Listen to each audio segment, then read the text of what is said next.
If you stand 2 feet from a studio monitor, the audio is sharp and precise. Walk 20 feet to the back, corners of that same room, and the mix suddenly sounds muddy and washed out. As the distance grows, the ratio of direct waves to reflected energy shifts, altering the physical signal reaching your ears. Close to the speaker, you hear direct sound, the pure acoustic signal traveling in a straight, uninterrupted line from the vibrating cone to your ear. In the back of the room, you are swimming in reverberant sound. This is the chaotic energy created by thousands of acoustic waves, bouncing off the floor, walls, and ceiling. To control the collision between these two fields, acousticians rely on a specific mathematical framework known as the Hopkins-Stryker equation. Let's look at how this equation maps the room, starting right at the speaker grill. This formula highlights two initial variables for our sound source, Lw, representing the raw acoustic power output, and Q, the directivity factor, which describes how tightly the speaker focuses that energy forward. Now, take a few steps back from the speaker.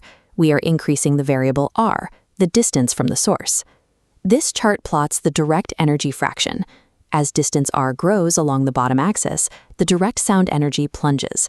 Following the inverse square law, every time you double your distance, the direct acoustic energy drops by exactly 6 decibels. In a wall-less void, this direct signal would simply fade to 0, but enclosing the speaker inside a room changes the math.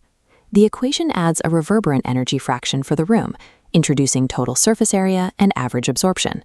Adding this to our chart creates a constant ambient reverberant floor. Where this floor and the direct energy curve intersect is the critical distance, or DC. At this coordinate, combining equal acoustic sources increases total sound pressure by 3 decibels. At double the critical distance, the direct curve drops beneath the reverberant line. At 5 times the distance, the direct signal flatlines, completely buried under delayed room reflections. Stepping past critical distance means the room's reflections have mathematically and audibly overpowered the speaker's clarity. For a listener stuck in that muddy zone at the back of the room, the intuitive fix is to turn up the volume. This graph shows why that fails. Increasing the raw power variable, Lw, boosts both the direct curve and the reverberant floor equally. The critical distance point never moves. To push clarity deeper into the space, engineers can increase the speaker's directivity factor, Q. This narrows the acoustic output into a tighter beam that travels further before decaying. Alternatively, they can target the room itself.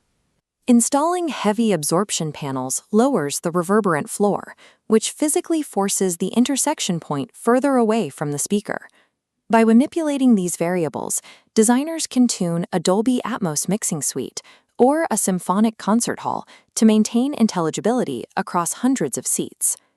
Ultimately, the Hopkins-Stryker equation proves that in any enclosed space, the speaker and the room function as a single, inseparable system.